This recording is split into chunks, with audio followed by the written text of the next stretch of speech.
নমস্কাৰ এইচএছ ফাৰ্ষ্টৰ সকলো ছাত্ৰ-ছাত্ৰীক আমাৰ গেব এডুকেশ্যন চেনেলটোলৈ পুনৰবাৰ স্বাগতম জনাইছো।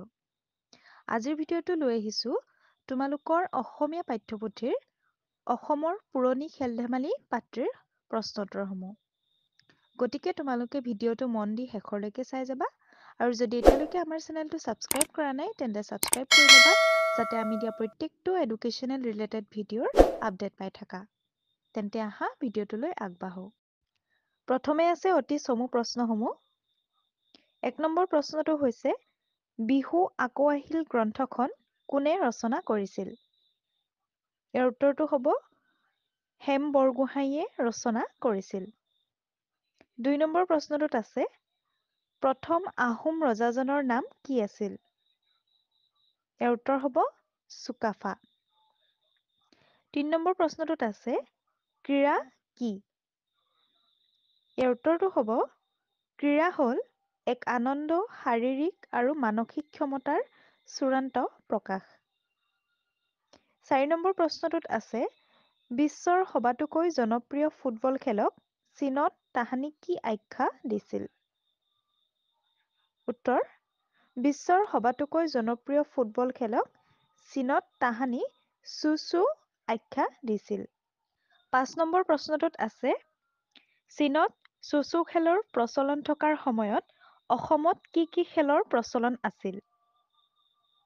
উত্তৰ চীনত চু খেলৰ প্ৰচলন থকাৰ সময়ত অসমত কণী যুঁজ, কড়ি খেলৰ প্ৰচলন আছিল। ইয়াৰ পাছতে আছে চমু প্ৰশ্নসমূহ। ১ নম্বৰ প্ৰশ্নটোত আছে ধূপ খেলৰ প্ৰচলন ক'ত কেনেকৈ হৈছিল বৰ্ণনা কৰা। উত্তৰ ধূপ খেলৰ জন্ম ক'ত সেয়া কোনেও ক'ব নোৱাৰে। এইবিধ খেল আহোম যুগতো জনপ্ৰিয়তা আছিল। ব্ৰিটিছ ৰাজত্বৰ শেষচোৱাত তেজপুৰৰ পৰা ৮ কিলোমিটাৰ দূৰৰ মদপীৰ ঢেকেৰীপাৰ নামৰ বৃহৎ বাকৰি এখনত এইবিধ খেলৰ সমাৰোহ অনুষ্ঠিত হৈছিল। পিছত কোকৰাঝাৰৰ বিনোদ ব্ৰহ্ম নামৰ এজন খেলুৱৈয়ে এইবিধ খেল জনপ্ৰিয় কৰি তোলাৰ বাবে প্ৰয়াস কৰিলেও ই সফল নহ'ল। ২ নম্বৰ প্ৰশ্নটোত আছে বৰপেটা অঞ্চলত প্ৰচলিত থলুৱা খেলসমূহ কি? উত্তৰ বৰপেটা অঞ্চলত প্ৰচলিত থলুৱা খেলসমূহ হৈছে গন্ধহাও, লালি, ফুৰ্তি বা গুল্লা, হাফলা, ঘিলা, ৰছী টনা, কধৰা টনা, কুকুৰা যুঁজ, টাংগুটি, ভটাগুটি, মুঠি ভটা, বাঘবোল, মংগল পাঠা, হাতবল, বইঠা বল, তিনিঠেঙীয়া দৌৰ, টেকেলি ভঙা, গছ কপটি, থাতি কপটি আদিৰ কথা বিশেষভাৱে উল্লেখযোগ্য। ইয়াৰ পাছতে ৩ নম্বৰ প্ৰশ্নটোত আছে ৰংঘৰৰ বাকৰিত অনুষ্ঠিত হোৱা খেলসমূহৰ নাম লিখা। উত্তৰ ৰংঘৰৰ বাকৰিত অনুষ্ঠিত হোৱা খেলসমূহৰ নাম হৈছে ম'হ যুঁজ, বাঘ ভালুকৰ যুঁজ, হাতী যুঁজ আদি। ৪ নম্বৰ প্ৰশ্নটোত আছে ইণ্ডিজেনাছ গেমছ কোনে ক'ত কেতিয়া অনুষ্ঠিত কৰিছিল? উত্তৰ ভাৰতীয় ক্ৰীড়া প্ৰাধিকৰণ অথবা ছাইৰ তৰফৰ পৰা শিৱসাগৰৰ ঐতিহ্যমণ্ডিত ৰংঘৰৰ বাকৰিত ১৯৮৯ চনত ইণ্ডিজেনাছ গেমছ নাম দি ক্ৰীড়া সমাৰোহ আয়োজন কৰিছিল। ৫ নম্বৰ প্ৰশ্নটো হৈছে ফুল-ফুলতি খেল কিদৰে খেলা হয় পাঠৰ আধাৰত লিখা। উত্তৰ ফুল-ফুলতি খেল ছোৱালীৰ মাজতহে আবদ্ধ। এই খেলত সৰু সৰু বল বা গুটিৰে ৩টা শাৰী সজোৱা হয়। প্ৰতিটো শাৰীত সমান সমান গুটি ৰাখিব লাগে আৰু প্ৰতিটো গুটিৰ ব্যৱধানো সমান হ'ব লাগে। ইয়াৰ পিছত প্ৰতিজন অংশগ্ৰহণকাৰীয়ে গুটিৰ চাৰিওপিনে এটা বৃত্ত আঁকিব লাগিব। এনেদৰে বৃত্ত আঁকোতে কোনো প্ৰতিযোগীয়ে যদি গুটি স্পৰ্শ কৰে তেন্তে তেওঁক খেলৰ বাহিৰ বুলি ধৰা হয়। এনেদৰেই ফুল-ফুলতিৰ খেল খেলা হয়। ইয়াৰ পাছতে আছে তোমালোকৰ দীঘল প্ৰশ্নসমূহ। ইয়াৰ ১ নম্বৰ প্ৰশ্নটোত আছে আহোম যুগত কোন ৰজাৰ দিনত ক্ৰীড়াই সৰ্বাধিক পৃষ্ঠপোষকতা লাভ কৰিছিল? তেওঁৰ খেলৰ প্ৰতি থকা মোহ কেনেদৰে প্ৰকাশ পাইছিল তাৰ এটি চমু বৰ্ণনা দিয়া। উত্তৰ আহোম যুগত স্বৰ্গদেউ ৰুদ্ৰসিংহ ৰজাৰ দিনত ক্ৰীড়াই সৰ্বাধিক পৃষ্ঠপোষকতা লাভ কৰিছিল। আহোম ৰাজ্যৰ বিভিন্ন অঞ্চলত পুখুৰী খান্দি সাঁতোৰৰ প্ৰতি জনসাধাৰণক আকৃষ্ট কৰিছিল। অৱশ্যে তেওঁ পেভিলিয়ন সদৃশ মঞ্চ নিৰ্মাণ কৰিও খেলৰ প্ৰতি থকা মোহ প্ৰকাশ কৰিছিল। তেওঁ ১৫-১৬ হাতৰ শালকাঠৰ খুঁটাৰে নিৰ্মাণ কৰিছিল এই মঞ্চ।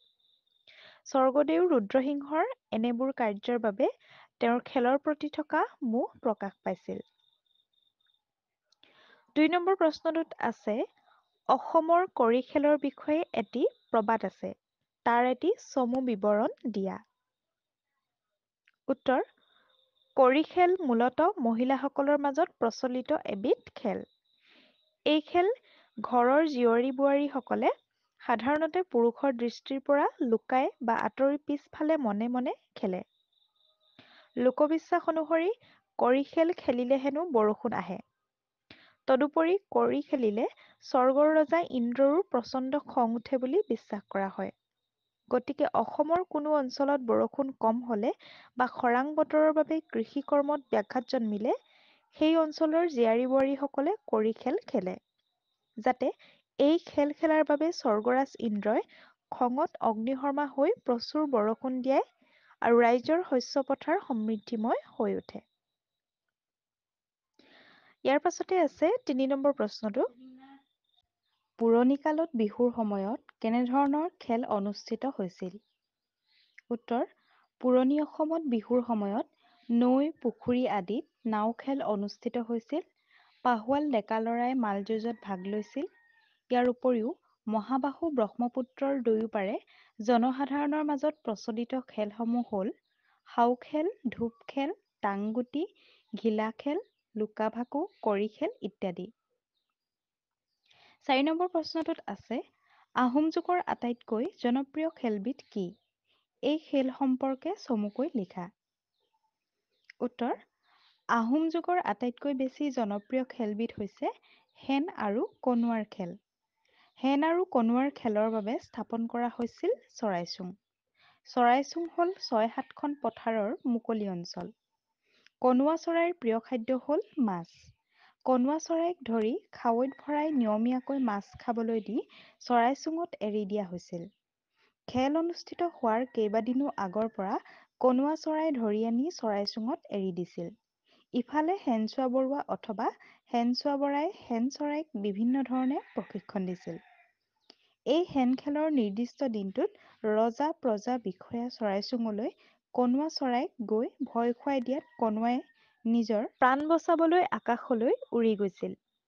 সেই মুহূৰ্ততে শেন মেলা আৰম্ভ হৈছিল।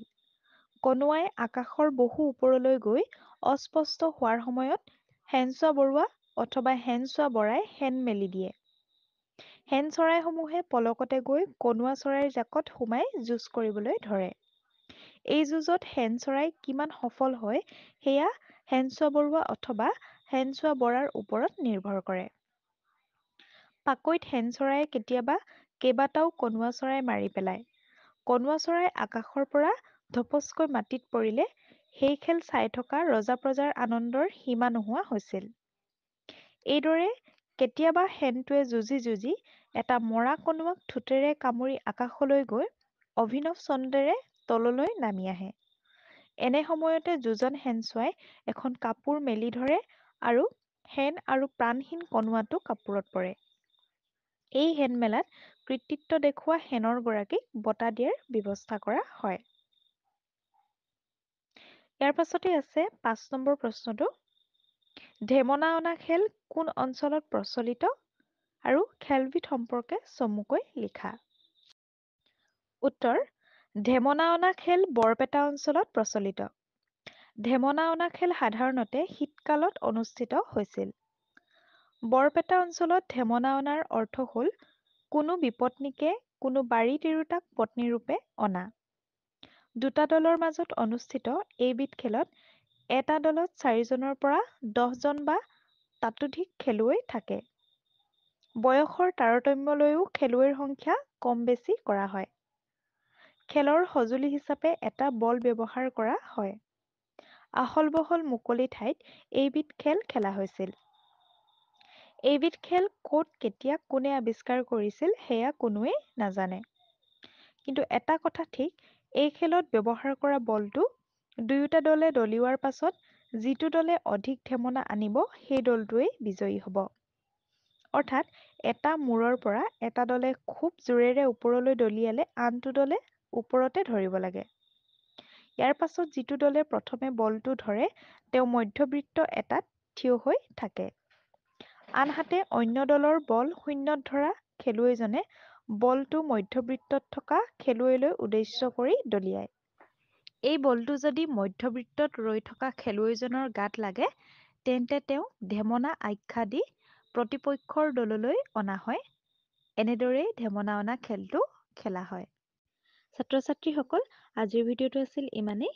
যদি ভিডিঅ'টো ভাল পালা তেন্তে ভিডিঅ'টো লাইক কৰিবা, কমেণ্ট কৰিবা আৰু বন্ধু-বান্ধৱীলৈ শ্বেয়াৰ কৰাৰ লগতে আমাৰ চেনেলৰ প্ৰশ্নোত্তৰৰ ভিডিঅ'সমূহ পাই থাকিবলৈ চেনেলটো ছাবস্ক্ৰাইব কৰি ল'বা। ধন্যবাদ।